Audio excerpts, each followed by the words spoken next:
Hello, everyone. Welcome to the Women's Power Collaborative Lunch and Learn. It's so great to see so many of you from all over the country.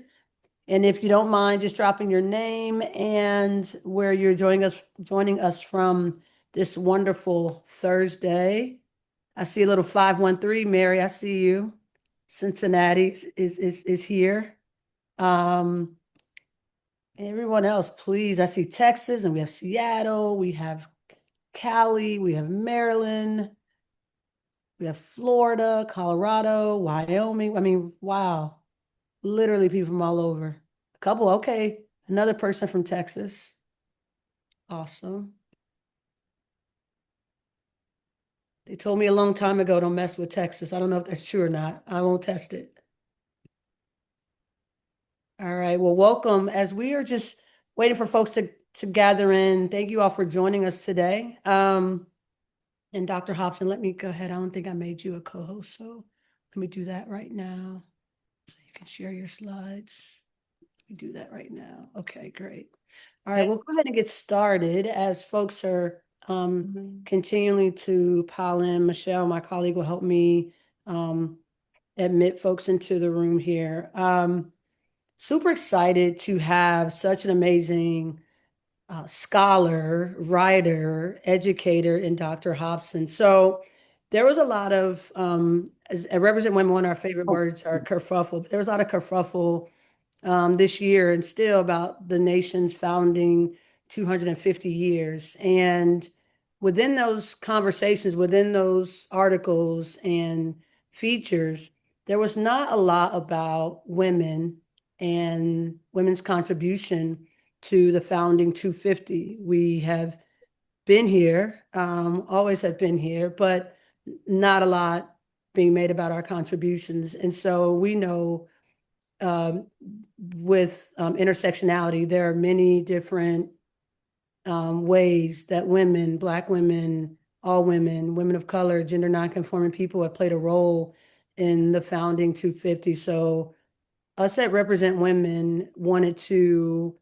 highlight that. And so we were so lucky. We have a great relationship with Miss Magazine. And so we read Miss Magazine quite a bit. And our founder and executive director, Cynthia Terrell, actually writes a weekly article with Miss Magazine. So, which we are super excited about. And Cynthia had also written an article about feminism in the 250 and Fem to the Future. So when I read the Feminist 250 article, which we linked both Cynthia and Dr. Hobson's article to you all. I super grateful to my colleague Michelle, who sent me the link. I was literally blown away, Dr. Hobson. I read all the articles you had in there, and I like Yeah. literally, you had Hmm. multiple ones, and they were all wonderful.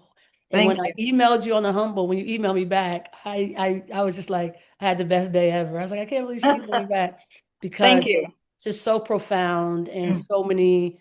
And you were like, what should I talk about? And I was like, I don't even know where to start because there were so many good things. So I'm just gonna turn it Hmm. over to you and just thank you again for joining us. And I don't know if you'll have time for a Q&A at the end. I didn't designate that to you, so if you have time, if not, people can submit questions later. But we just really wanted to again thank you for joining us, and we will turn it over to you. All right. Well, thank you so much, Maya, for having me. Thank you all for being here, especially in the middle of your summer, to learn a few things. And, I always appreciate the feedback. Very early in Women's History Month, this past March is when we started the Feminist 250 Founding Feminist Project, and already started hearing from high school teachers saying, thank you for this resource because it was disappearing. And I kind of anticipated that with regards to the work that I had set out to do. So, just a little background before I get into my slides, and I will keep in mind that you want to have some Q&A, and there are enough of us, so I'll do my best to get through all of that. But last year, I had in mind doing some kind of feminist approach to the 250th anniversary because I had an inkling that women and other marginalized people were going to be either ignored or erased. And sure enough, that's kind of what happened. It usually happens. But I also saw it as a sequel to another project that I did with Ms. Magazine. For those of you who don't know, just a little background. I am a professor in the Women's Gender and Sexuality Studies department at the University at Albany, State University of New York. But I'm also a regular writer and contributor to Ms. Magazine. The Feminists 250 Founding Feminists was my second guest edited project. The first one I did was on Harriet Tubman in recognition of her bicentennial birthday, which was back in 2022. And so the slides that I'm going to present will actually look at both projects together because I think they speak to each other. This is also just part of the work that I do. My general areas of research include Black women's representations in popular culture, media studies, as well as feminist theory and history. And so that's where I'm coming from in terms of gathering various scholars together so we could put this series so we could highlight the founding feminists of this country. And also to push back against other feminists who have this idea of why should we even engage in something like this? It's this very patriarchal, patriotic, traditional conservative approach. And my response is, why should they get to claim it? Why can't we reclaim our own histories and reframe it in our own interest? Because that would be conceding the narrative. And as many people have said, too bad we weren't in charge. Imagine how our 250th birthday would have gone down with the right leadership, right? So there is that. So welcome everyone. Thanks again for having me. And I will go ahead and try to share my PowerPoint. So please let me know if you can see this. Oh, okay. It looks like people can see it. So I'm just going to put this in slideshow mode so we can get into this topic. So I came up with this, um, as I said, a founding feminist project because I wanted to project into the future how we can actually celebrate the past. And I actually started with this very dramatic opening. 250 years ago, a nation came into being. Will we remember the founding feminists who planted these democratic seeds?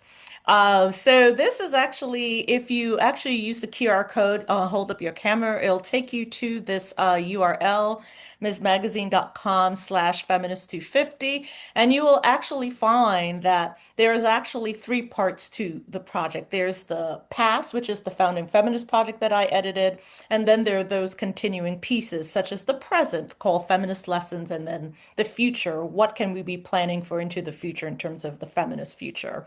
So specifically, founding feminists, this is the full URL that you can access. So I'm calling this particular presentation We Fem the Past to Fem the Future. And I'm kind of borrowing from my namesake, Janell Monáe, who talks about Fem the Future. She considers herself an Afrofuturist, and in many ways, I think being able to be an Afrofuturist is also important to our past because in order to think about the past, we also need to think about the future, really thinking about what is that broader framework in which we are operating. So there's knowing your history, but also knowing the history so it can guide our present as well as give us a vision for what we can be doing for the future. I see those as interrelated constantly. Also, but we first need to know the past. So I have a quick little thing called the history game that I've done in past presentations. And for Zoom, I kind of connected it. I reframed it for our Zoom audience. So I asked Tamaya if we can do a quick poll. Can we do that with this?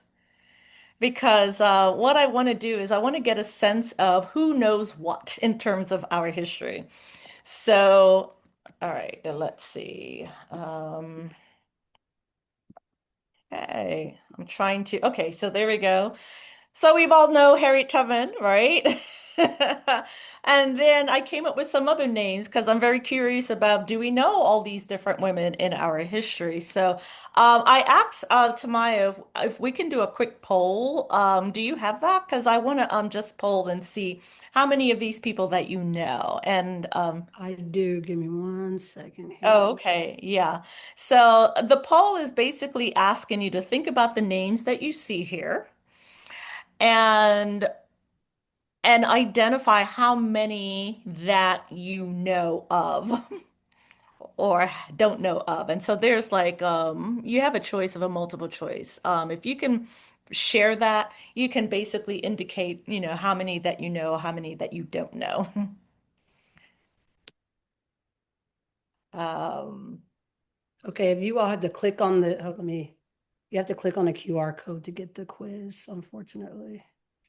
Okay, um, okay, do you have that? yes. Can y'all see that? Okay, cool. Okay.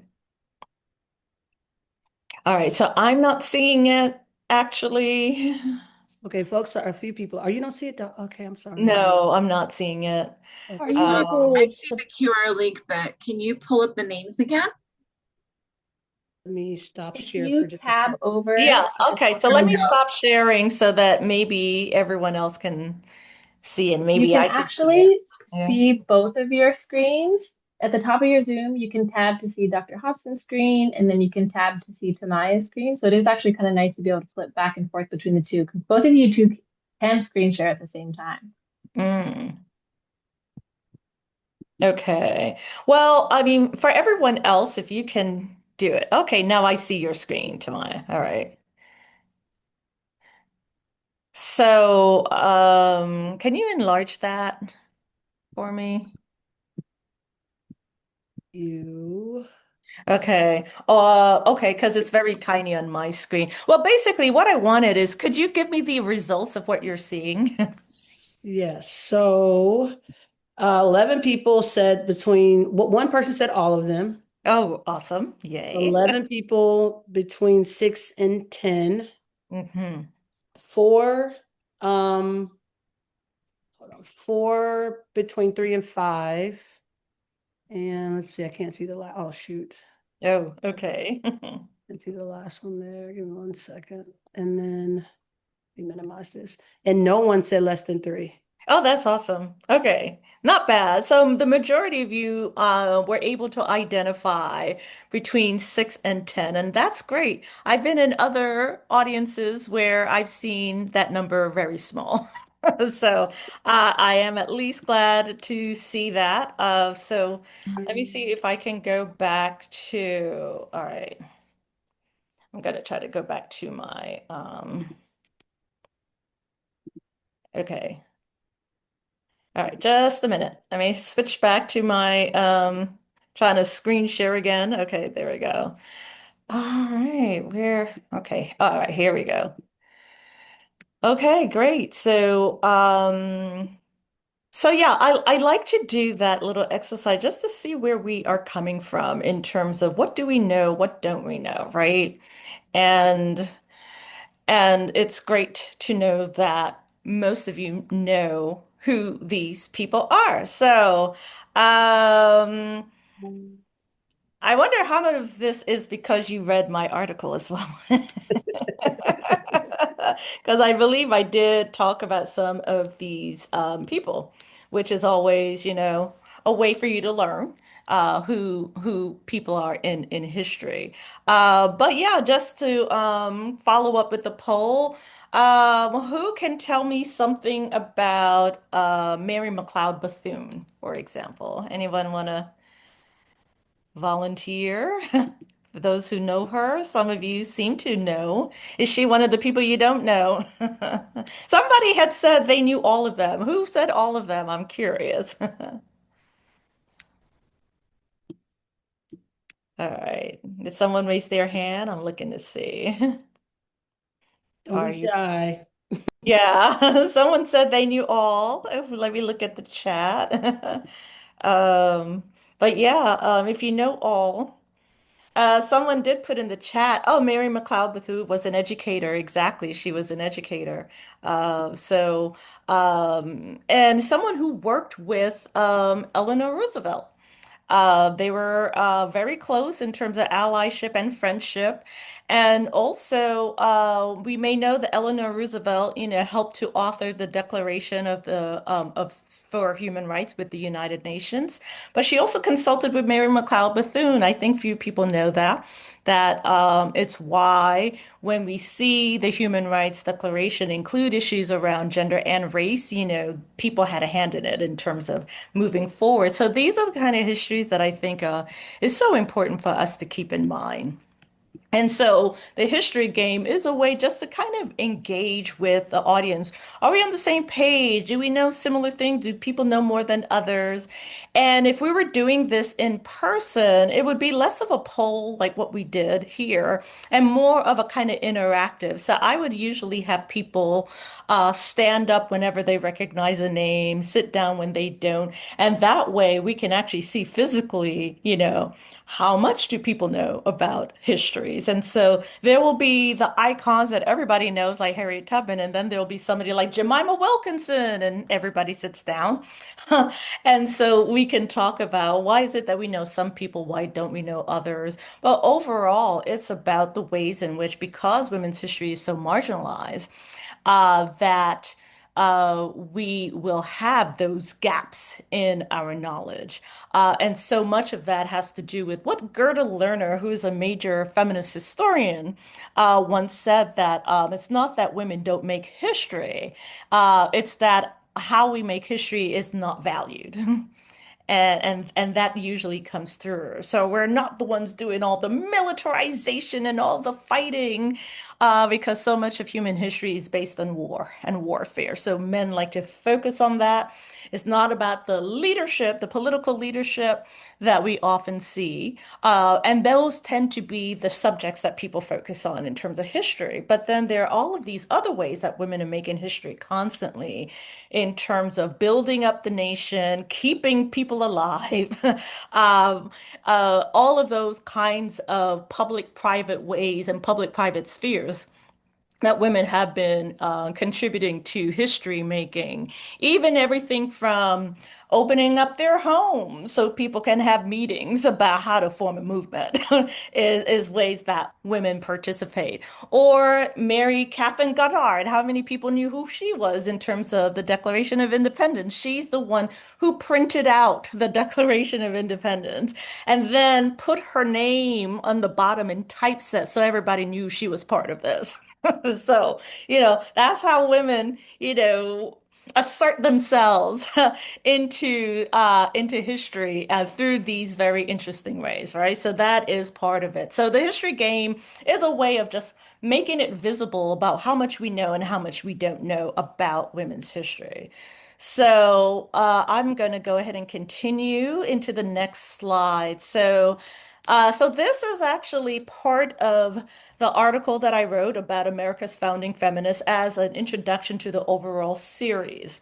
And here I talk a little bit about why I called it founding feminists rather than founding mothers, for example. Why founding feminists?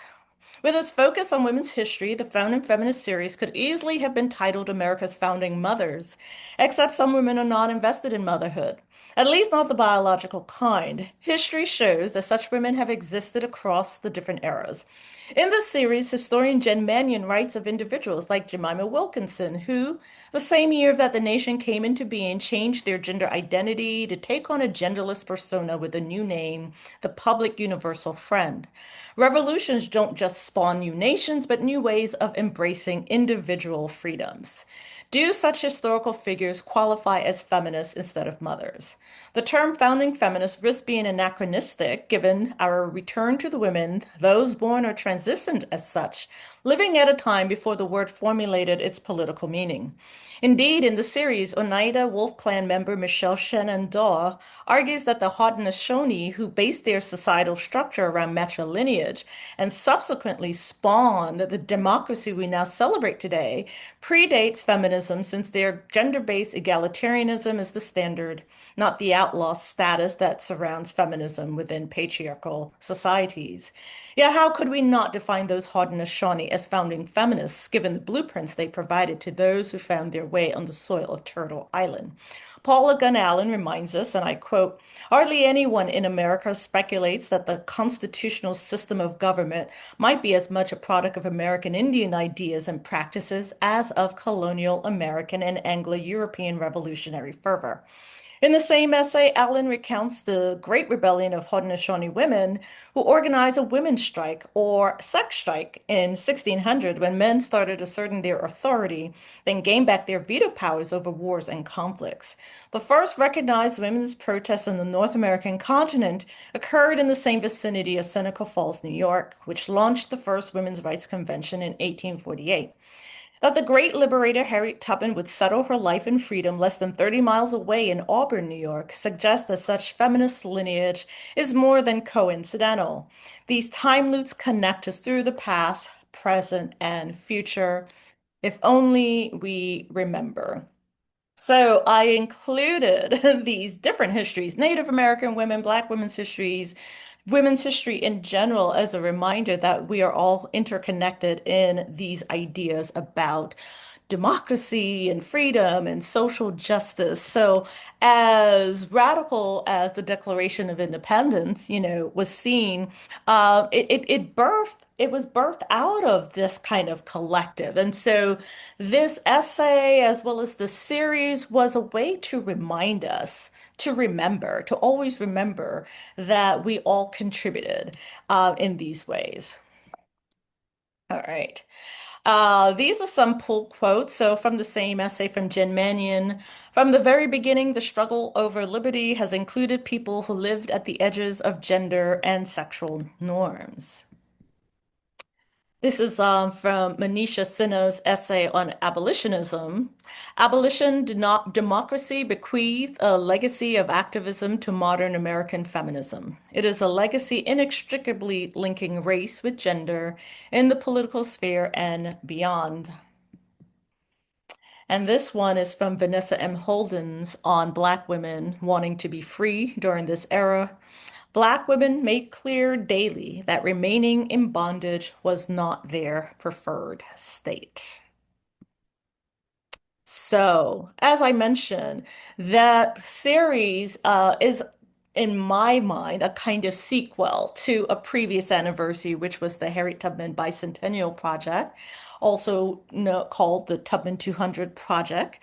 And you can see the URL. You can get to the URL. That's still up and running. Like I did with Founding Feminists, I started dramatically 200 years ago.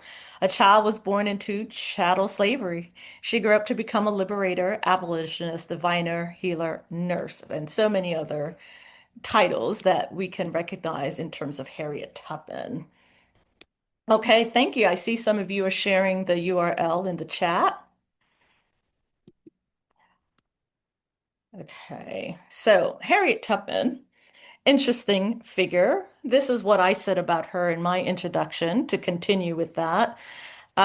Nurse, naturalist, freedom fighter, military raid leader, spy, scout, suffragist, daughter, sister, wife, mother, aunt, friend, national icon.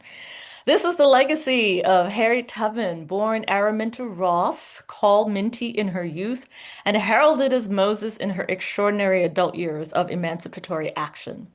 Harriet Tubman's bicentennial birthday comes at a time when our nation and the world exist at a crossroads.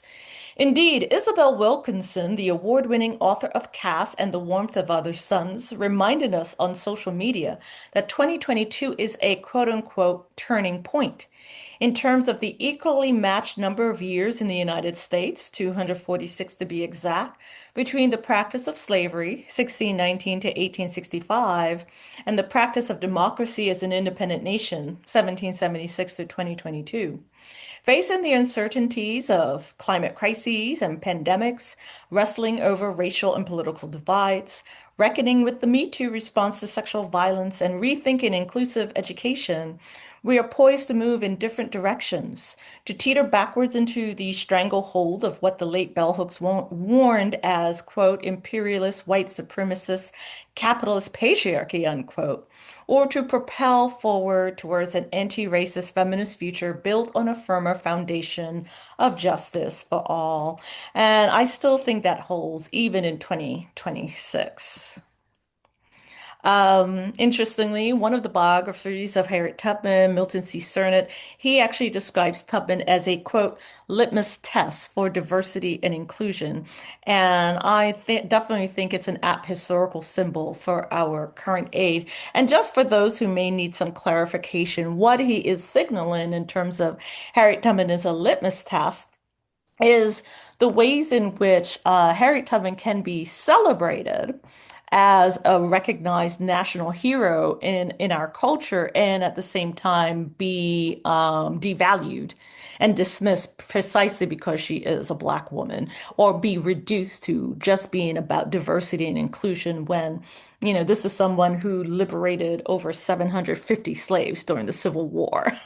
No one else has done that, okay? I think she is more than just diversity and inclusion, but there is this impulse, especially among people who suffer from anti-Black racism and misogyny, to want to reduce that and to reduce that history overall. So, some of the work that I've been doing also in terms of the history is not just writing these series for Ms. Magazine, but also doing some critical scholarly engagement and critique and analysis of what is going on. So, during this time period, 2022, when I was putting together the bicentennial project with Ms., other commemorations were happening for her bicentennial year. So this, for example, is a statue in her birthplace, Dorchester County, Maryland. It's called Beacon of Hope by the sculptor Wesley Wofford. And what I think is fascinating, and as you can see, I actually have this subtitled Our Black Lady Liberty, and because she is holding up the North Star as if she were a Statue of Liberty, and the sculptor, the artist, he basically described this monument as an older Harriet Tubman handing a key, because you might not see in the actual monument, she's actually passing on a key to a young girl who is sitting among these chains and shackles. And the artist describes this monument as Harriet Tubman handing the key to her younger self, and her younger self as a child is Araminta Ross. So very interesting metaphorically, you get this kind of symbolism. But what I think is interesting about that is that sometimes you get what I call a kind of accidental symbolism, because what is important about this statue isn't just what the artist intended, but what it also captures in terms of our national memory. And the site of this monument in Dorchester County is right in front of their county courthouse. Right at that place where this monument stands is where they used to do slave auction blocks.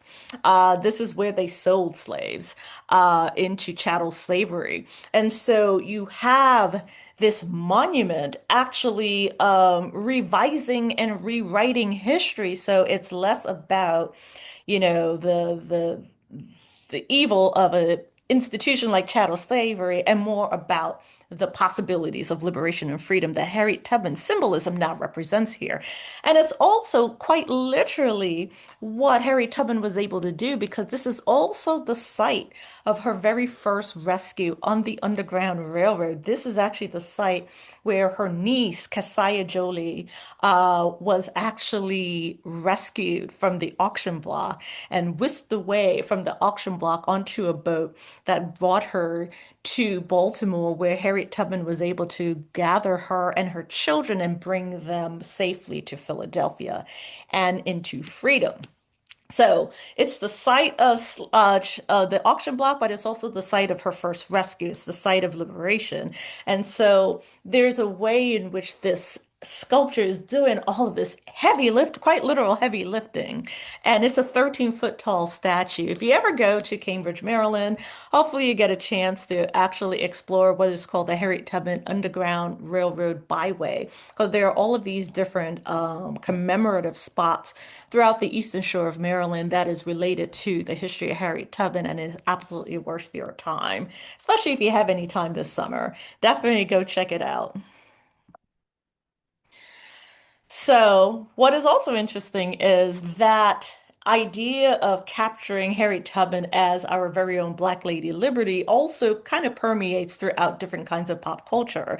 So, this is actually a mural. I didn't get who the artist is, but this was shared by an R&B singer, Melba Moore, on her Instagram, and I found it very fascinating because this is literally capturing Harriet Tubman as as Lady Liberty, except she's not holding up the torch. She's lifting up her fist in the air. So we got this Black power, merging with the idea of Lady Liberty. Also, it's not the only kind of artistic reference that you'll see in terms of Black Lady Liberty. So Harriet Tubman is primary in this, but we've also seen this get reiterated time and again in Black women's art. So these are some interesting examples here. So like during Beyonce's Cowboy Carter World Tour last year, she was definitely doing a whole lot of Americana imagery throughout her concerts. And at the end of her show, she would bring out this Lady Liberty with a bandana over her face. So there's some interesting rewriting that she's doing there.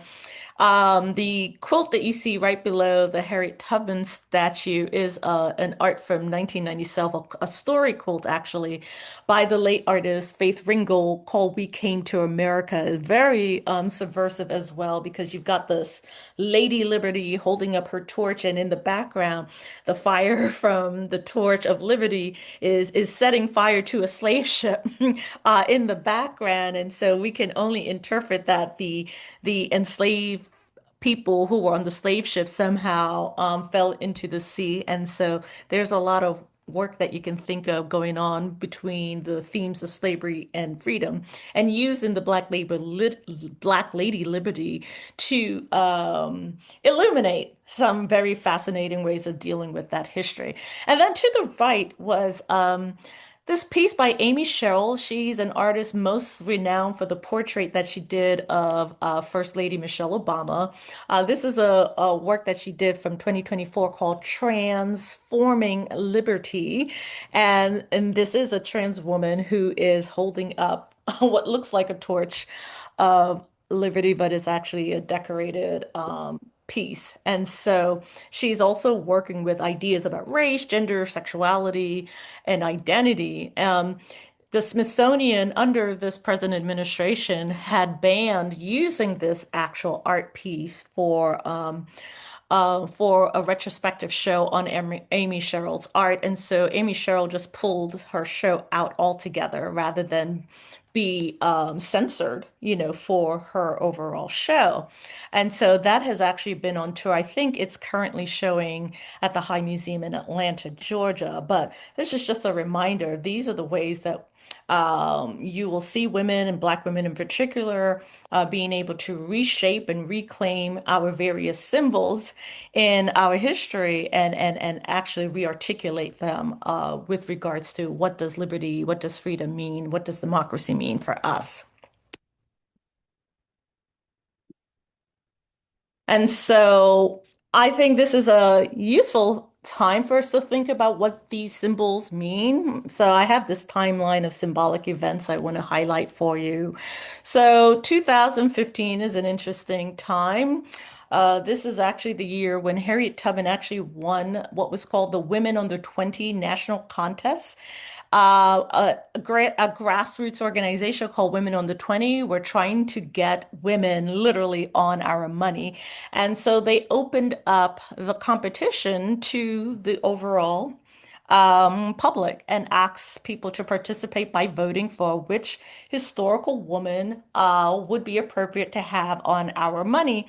And they chose the $20 specifically because they thought it was a good idea to replace President Andrew Jackson, who is currently on our 20. And so they also wanted to commemorate the 2020 centennial of the 19th Amendment, granting women the right to vote. So the idea overall was, let's pick a woman to put on the 20. Let's have that money roll out by 2020. That didn't quite happen, but what did happen is when they did hold this national campaign, Harriet Tubman won. Most people who participated chose Harriet Tubman as the woman they wanted on the 20. And so that could have fallen by the wayside, but in 2016, under President Obama's administration, the Treasury Department decided to validate that choice by committing to placing Tubman on the 20. But they did a compromise. They would have Harriet Tubman on the front of the $20 bill, and they would relegate President Andrew Jackson to the back, even though not everybody was happy with that. And actually, even those who love Harriet Tubman, not everybody thought having her on money was an appropriate way to celebrate her, but that's a whole other conversation. Unfortunately, 2017 is when we had the first inauguration of Trump. And one of the first things he did when he actually took office is he hung a portrait of Andrew Jackson in his Oval Office, which was a nice way, without him having to say anything, that he was definitely putting the Tubman 20 agenda on the back burner, or even signaling that Andrew Jackson was going nowhere, right? Well, I love how Harriet Tubman moves because later on that year, we get a new photograph that was discovered, a newly photographed image of Harriet Tubman that emerged. And I like to interpret that as, oh, you can't put me on the back burner. Here's a new picture. You got to think about me. And people started thinking about her because this image started becoming a popular image that whenever anyone writes about Harriet Tubman, this is the image that gets used now. Um, but also some other interesting things happening. In 2019, the New York Times Magazine put out the 1619 Project, which was to commemorate the 400th anniversary of the very first slave ship that landed on an English colony here in North America. This was spearheaded by Nicole Hannah-Jones. Needless to say, this was highly controversial. The main premise of that piece is that 1619, not 1776, should really be our origin story, and not everyone agreed with that, of course. 2020, other things were happening. Obviously, the COVID pandemic and the lockdown, but also the George Floyd murder and the Black Lives Matter protests that broke out over that in terms of igniting a racial reckoning. But then conservatives pushed back by weaponizing the idea of critical race theory. All of that was, bubbling over. So 2021, President Biden actually, after winning the 2020 election, one of the first things he does when he gets into office is he removes Andrew Jackson's portrait from the Oval Office and then starts including these other images like the Rosa Parks bust and some images of Harriet Tubman and Frederick Douglass. And then the Treasury Department announced that the Tubman 20 is back on the agenda. So 2024, we actually get these commemorative coins of Harriet Tubman, gold coin, silver coin, commemorative coins. So even though we didn't quite get her on the money, what President Biden's administration did is they committed to having the Tubman 20, which they had identified as coming out by the year 2030. So we got until 2030, to see the Tubman 20. However, a couple weeks ago, I did read an article that suggested that the current administration has decided to scrap those plans altogether. But there is some confusion because we're not quite sure if that means that, that project is totally, done, or again, if we're not paying attention, that's just going to be put to the back. We don't know. We really don't know. But I do find it interesting that last week it was announced that the former director of the U.S. Mint, Ventris Gibson, has been named as the new director of the Harriet Tubman Home. So I'm not quite sure what that means in terms of how we're going to move forward with this project or not, or if there's going to be redirections or what have you. But yeah, this is a timeline of symbolic events which I wanted to go through because I wanted us to think about how do these symbols of history move into the present day and how they become so politicized. And also, as I mentioned, not everyone who is a fan of Harry Tubman, supports this as an appropriate memorial.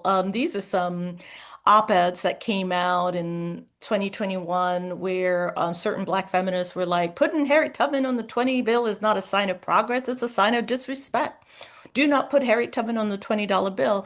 And the arguments that they were making is they saw having Harriet Tubman on money in general was a way of commodifying her, was a way of reminding us that during chattel slavery, women like herself were literally property. And so they were seeing this kind of memorial as somehow being disrespectful, somehow recreating the conditions of enslavement. But, her descendants, for example, like Ernestine Wyatt, who she talks about that. And Ernestine Wyatt, she is the descendant of the great great grandmother, who is Anne Marie Ross Stewart, who is the daughter of Harriet Tubman's sister, who was sold into the South. Anyway, this is what Ernestine says. There are some people that feel because we were once a commodity and there was an exchange of money that it is an insult for her to be on the money, but I want people to look at it in a different way. All the people that are on the money, first of all, they are white, they are men, and they did something that helped move the country forward. The union that we have today, Aunt Harriet helped to preserve it. And similarly, another descendant, Judith G. Bryant, and her great great grandfather was a brother of Harriet Tubman, one of the brothers that she rescued in Christmas 1854. She says, I think of the 20 as a way to keep her moving in the world. It keeps her in motion, and I mean subconsciously. Eventually, that will seep into the national consciousness just like the rest of the figures on our coins. So I find Judith Bryant's comments very interesting in terms of what does it mean to keep Harry Tubman moving? Because we can think of Harry Tubman as representing this kind of ancestral past. How do we keep Harry Tubman moving in the world? How do we keep her symbol in motion? By the way, this is a photograph of the Combahee River in South Carolina where she had rescued so many formerly enslaved people from the rice plantations during the Civil War, and this is this is the evidence of that river in terms of the historic moment. But I think of Harriet Tubman both as occupying a space in the ancestral past as well as what I call the ancestral future, because she is very much in our present in the way we talk about her in terms of these commemorations and national memories. But I also like to think of projecting her into the future because so many people have been so upset with these changes with regards to the Treasury Department and will we ever get a Tubman 20? And I would always say to my students, well, think of it this way. Even under Biden, this money was not coming out until 2030. And if we go by the way things are, this present administration is supposed to be done by 2028. So we got 2 more years. In other words, I'd like for us to think about an ancestral future where Harriet Tubman is waiting for us to get through this moment. Because I do think of Harriet Tubman very much at this crossroads, as Isabel Wilkinson said, are we heading towards a fascist future or a democratic future? And how can a symbol like Harriet Tubman move us forward? What would we need to be doing now to ensure a future America worthy of Harriet Tubman on the nation's currency? To me, that is a real goal. That should be a real vision. And also, I think with regards to Black feminism, which is always concerned with the future, at least movement, mobility, motion toward liberation, is very much like this Afrofuturism, a science fiction, speculative fantasy that's also concerned with the future, also concerned with being informed by Black experiences, whether we're talking about slavery, Jim Crow segregation, Black Lives Matter, racial inequalities, misogynoir, but then moving forward to how do we move forward to a better life, a better future, a better nation. So as I mentioned, I'm coming up with this title, We Fem the Past to Fem the Future. Namesake Janelle Monáe, she says this in her song Django Jane from her album Dirty Computer. We gave you life, we gave you birth, we gave you God, we gave you earth, we fem the future. Don't make it worse. That is very much a vision, and it's also a kind of, mandate for how we can think forward. And of course, it's also based in this longer history of this kind of African-centered Congo version of what's called a cosmogram, a kind of thinking of time in a kind of a circular way of thinking of time and not just a linear, where there's, birth, life, death, and then rebirth, and we continue that again and again. So we don't necessarily have to think about going backwards or forward, but how we are in a loop and how might we loop ourselves into something better. So, and really, I also want to add this is an image actually from the James Webb Space Telescope. It's a reminder of a memorial that did not happen. And that is actually, there were a certain number of astronomers that did attempt to rename the James Webb Space Telescope because the James Webb was a controversial figure in NASA's history. And they wanted to rename it the Harriet Tubman Space Telescope because of what her own history means to, being able to guide herself and others to freedom using the celestial realm as her guide and as a way of navigating and wanting to have a more positive and more inclusive representation of history as well as the future in terms of what new narratives and new worlds will we be able to discover through this more enhanced space telescope. And I always go back to that might have been a very different kind of space telescope that we could be interacting with, and should NASA have listened. So just wanted to put that out there because it's a reminder that just like the Tubman 20, there are other memorials that have not happened or could happen. And what does that mean for how we think about our history? So I'm going to end it there because I would love to hear back from you and if you have any questions and comments about this topic. And also, you can certainly email me at jhobson@albany.edu. You want to do any follow-up. So thank you. Thank you, Dr. Hobson. That was amazing. And I am a history buff nerd. I learned so much during this presentation. So thank you for sharing and thank you for being with us. Does anybody have any questions for Dr. Hobson about this presentation, um, her writings on Harriet Tubman, or any of the writings in the Feminist 250 that you may have come across? There is someone in the chat asked Dr. Hobson if you can show the previous slide. Which one? Which one? If there's a specific one. Is it butterfly? Do you mind? Before the telescope. Oh, before the telescope? Okay, so, all right, so let me go back to where that is. Okay. Sorry, I'm just now seeing that. Okay. Okay, so you want me to go back to oh, okay, the cosmogram. All right. Yes. So did you want me to explain more about the concept? Um, It's a butterfly. excuse me? I was saying butterfly. She wanted to, they wanted to snip it to share it later. Okay. Oh, okay. Awesome. All right. Thank you. Um, okay. Do you want me to take it down now? Do you have an image? I think you can share this too, right? Yeah, I mean, Yes, happy to. I can send you my slides so you can share as well. Okay, awesome. Thank you. And Marlene, I see your hand. Go ahead. Thanks. I normally just shout out Sotomayor. That was me being extra respectful. Thanks. Hello. Thank you so much for your presentation today.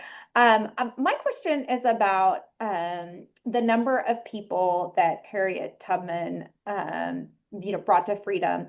And I Mhm. heard you reference the number 750, but I've also read multiple times that that there's a large, kind of swath of numbers that could be considered accurate. Myself Mhm. personally, I really don't care if she saved one person and brought them to freedom. Uh, Yes. she deserves all the accolades possible. But I was wondering if you could explain how you came to that number, 750, because when you say that, it sounds a lot Mhm. more credible Oh, than okay. anybody All else right. saying it.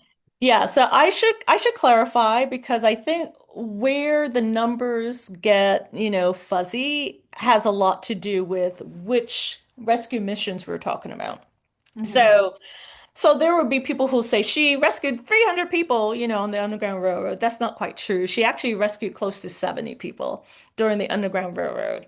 And those are the Underground Railroad years from 1850 when she started with that first rescue of her niece, as I mentioned, with that statue, Mhm. and on up to 1860, which was her final rescue mission of a family when she was trying to rescue the children of one of her other sisters who had died.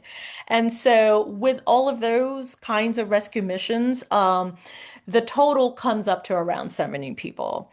So, when I say 750, and that's just me Mhm. being a little generous because some people say maybe over 700, maybe less than, 800 or 750. So, the historian Etta Fields Black, her book, Combahee, which is all about the Combahee River and the people who were rescued by Harriet Tubman during that Mhm. raid. She has more of a number like between 749, 752, or something like that. But those numbers, again, it depends on how everyone is counting it, right? So with Mhm. those historians, so the larger number, like 700, I refer to it because to me, that is the huge liberation mission that she did, right? The one Mhm. that few people actually talk about because we tend to focus mostly on her Underground Railroad years.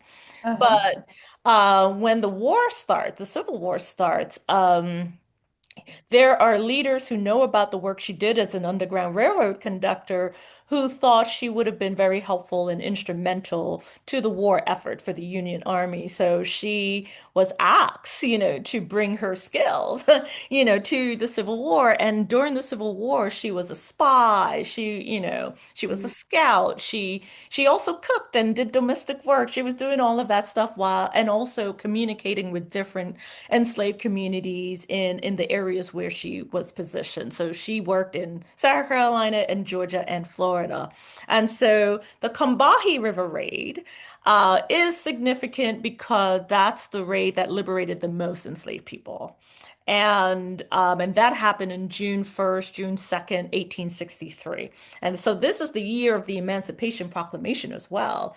And so because of her spy work and the work that she's doing to be able to communicate with the different enslaved communities, she was able to get the word out, that that for the enslaved people to get ready and flee the rice plantations and get to the boats and she actually led that military raid, and of course the soldiers came in and they were able to defeat their enslavers, and those people were totally liberated. And now we have a monument, a beautiful monument in Beaufort, South Carolina, right next to the church where a lot of those freed African Americans wound their way towards. And at that church, Harry Tubman actually, spoke to the people, delivered a great speech, and was able to get scores of newly freed black men to enroll and enlist in the Union Army and continue the work of the Civil War. I think so. Etta Feels Black's Combi is a really great source to read up on that history. We're just now getting into talking about that history. Even the movie about Harriet Tubman, you'll notice that it focuses on the Underground Railroad because that's the story that we know, but it actually ends with her at the Combahee River. So I'm like, you ended the movie there. This is me. You ended the movie there. Because to me, the Combahee River Raid is the biggest, liberation mission that she ever did. But fascinating how that always gets, tagged on as, oh yeah, oh she also did this. It's like, it's great what she did. It was amazing what she did for the Underground Railroad, but I think the Civil War mission definitely needs more work. So I'm hopeful that we'll actually get a whole movie that will actually focus on that because I think that's where the real work goes. And some interesting things about it is because most of us started learning about the Combahee River Raid, I think, through the Combahee River Collective, the Black Mhm. feminists who Mhm. organized themselves as a network and they named themselves after Harriet Tubman's mission Mhm. as a way to remind them that we have a liberating mission. And then also, I think with that, because of the work that she did, because of that work that we're learning about, all these new monuments have started erecting because of the U.S. Army finally deciding, oh, we have to recognize her as a veteran. Central Intelligence Agency, during her bicentennial birthday, they erected a statue honoring her spy work. There's a wonderful exhibit about her now in the International Spy Museum in Washington, D.C., which, by the way, all these wonderful things that we're erecting are being targeted right now with this current administration. So I think we also need to be vigilant in terms of what they're trying to, you know, take down. Very early last year, many people were like, "Oh my God, they took down the Harriet Tubman, National Park website," and they actually put it back up because too many people were complaining. So we do have to be vigilant, because of that. Which is why for them to want to try to backtrack on the Tubman 20, it's like we also need to be vigilant about that as well. So yeah, just in answer to your question, Marlene, was it? Yeah, you asked that question. That's just to let you know about the numbers. So, All right. Thank you so much, Dr. Hobson. I really appreciate it. yes, Thank you, Dr. absolutely. Hobson. Before we wrap up, we have one more question. Well, let me thank you for joining us. And then also let me plug shamelessly that this Lunch and Learn series is brought to you by the Women's Power Collaborative. Mhm. So we have the Lunch and Learns once a month, and they are varying topics. We have amazing scholar and academic this month. Sometimes they're about voting reform and women's representation, electoral reform, ranked choice voting, all the things. But Marcella, I just want to get your question in because it is important. Dr. Hobson, Marcella wants to know, you're talking about futurist fiction. Who's your Mhm. favorite author and book recommendation? Oh my gosh, Octavia Butler, of course. I knew Yeah. you were going to say that. Yeah, and in terms of a book recommend, oh my gosh, Parable of the Sower. I mean, right on time. That book, the date that it's supposed to start was July 20, 2024. So, you can read it as future, but now you got to read it as, our moment. And everything she predicted came true. It's wild. So, Thank you again. mhm. Octavia Butler is amazing. Thank you, Dr. Yeah. Hobson. Thank you for everyone for joining. Dr. Hobson's going to send us the slides. We'll get all the slides out to you, and this is recorded as well. Thank you, everyone, for joining. Thank you, Katie, always being clutch with the links. And thank you, Dr. Hobson, so, so much. And we'll see you. Pay attention to the Women's Power Collaborative emails. More. Our next meeting will be on Friday, the 30th at 1 o'clock p.m. It'll be an all region meeting. So look forward to seeing everyone there. Thank you again, Dr. Hobson. All right. Thank you again for having me. Thank you. Bye, everybody. Thank you. Thanks for Bye. joining. Thank Yeah, you. absolutely. Hello, everyone. Welcome to